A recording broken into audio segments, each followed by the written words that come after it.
Hi everyone, I'm Jonathan and I am here to give you my review of the NYU Stern MSBA since I just graduated, right? So what happened is I am a data engineer working for a sports company. So we predict sports in terms of outcomes for gambling and all of that. But once I graduated, I posted my some photos on LinkedIn and shared with my friends. People came to me and asked, how is your master's like? I also want to do some masters, okay. And they were asking like, how does it impact my job and all that. So instead of trying to talk to them one by one, it takes a long time. So I just thought that maybe I just consolidate everything in one video and just share with you my experience.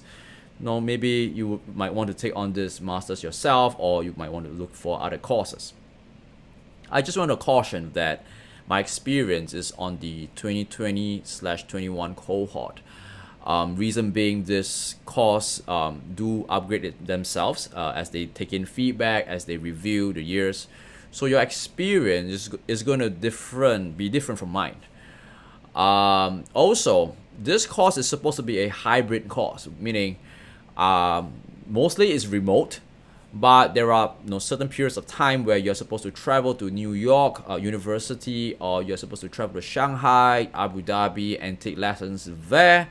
That was supposed to be part of the experience, but you know how COVID goes. Everybody's locked in home, and you're not going nowhere. So I believe the future cohorts are going to travel. But for my experience, was mostly working from home, so that's why take my experience from with a pinch of salt. Just make sure that because of COVID, you might have a little bit a different experience from most people. Now, I'm just gonna give my rating out here. I rated 8 out of 10 on a personal scale. My peers might range from 6 and 7.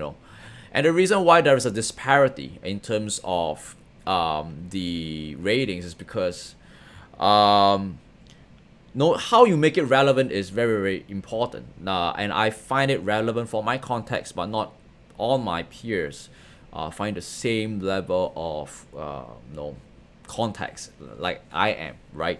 And I will tell you why. What are some of the cons that might contribute to some low ratings.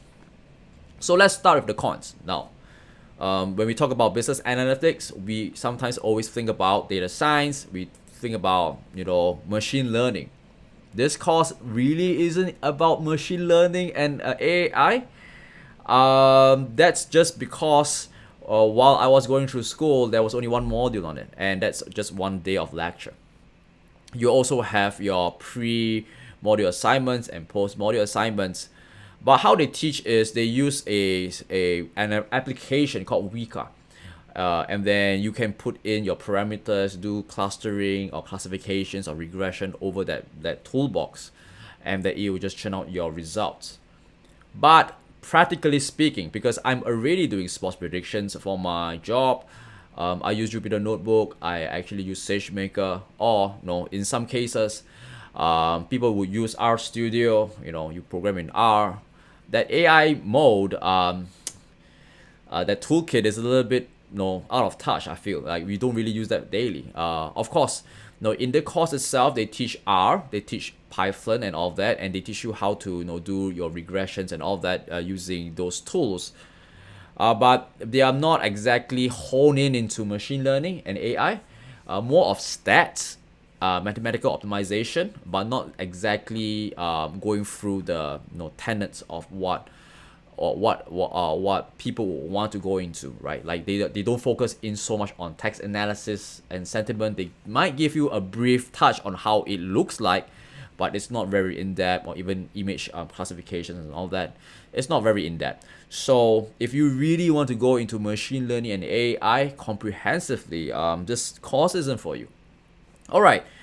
The second con of this course is that it doesn't really give you time to digest. Now, this whole MSBA is a year long, and in a year's worth of time, you're supposed to cram a whole master's degree program, and that this it's a lot, right?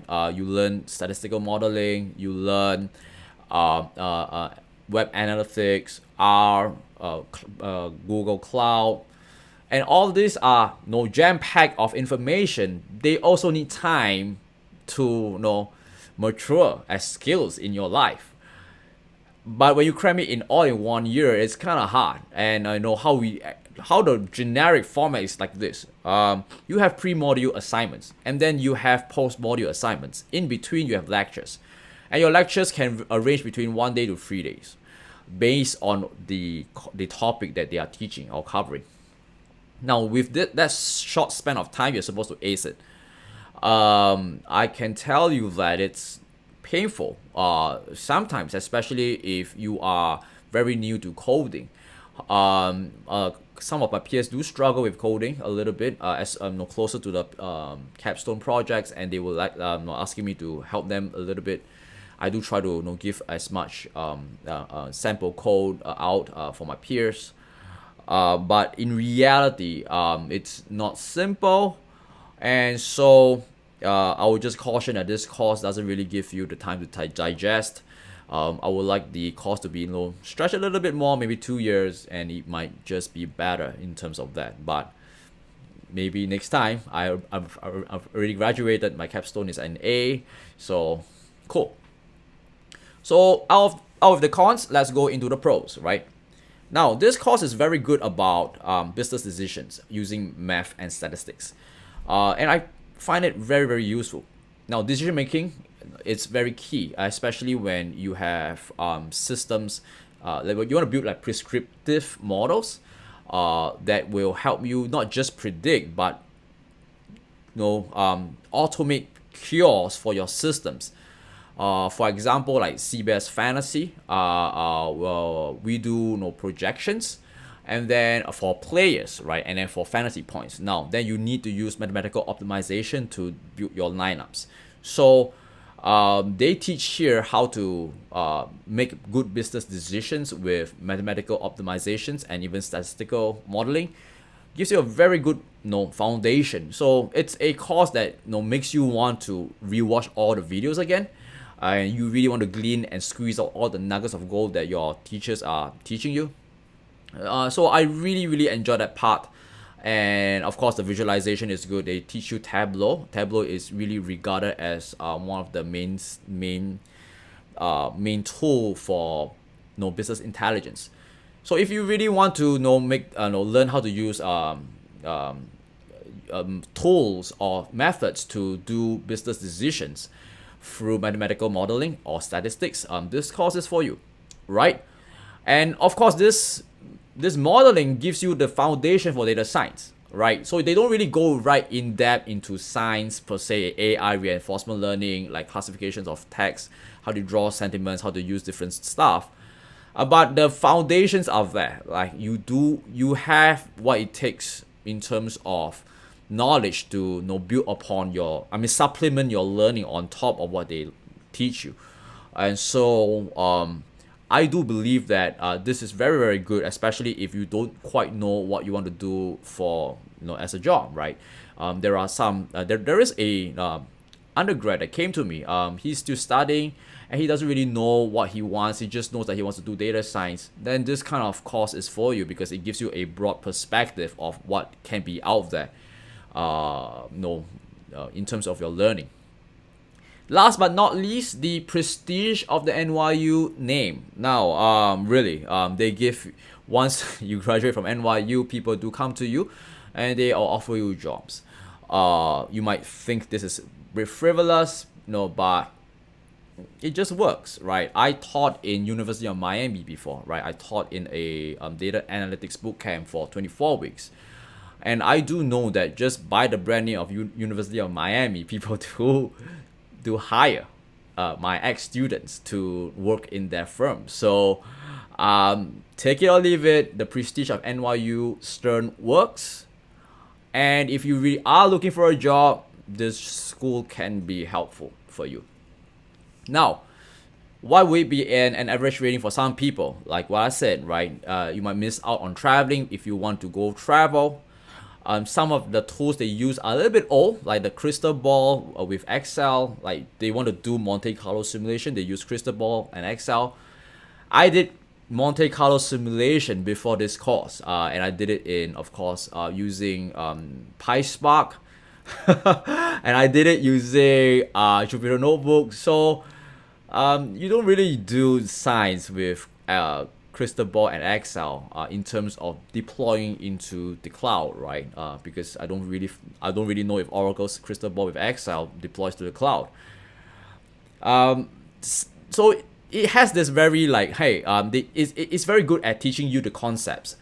But in terms of, if are you going to use Excel, I don't quite think so, right? And so, people do find fault that some of the tools taught is a little bit old. And of course, because it's very generic, it's also up to you to contextualize what you have learned into your workplace. I find it useful because I do sports predictions, but I want to find out if my sports model, my models, generate business impact. And so this course really helps focus on that, and it benefited me. I give it an 8. But people who are more generalists, right, they might just have a 6 out of 10. So this is my take, my personal experience. Take it or leave it. It might work for you, but let me know in the comments below what you really look for in a master's degree, especially if you are looking for to go into data science and data engineering. So my name is Jonathan, and I'll see you for the next video.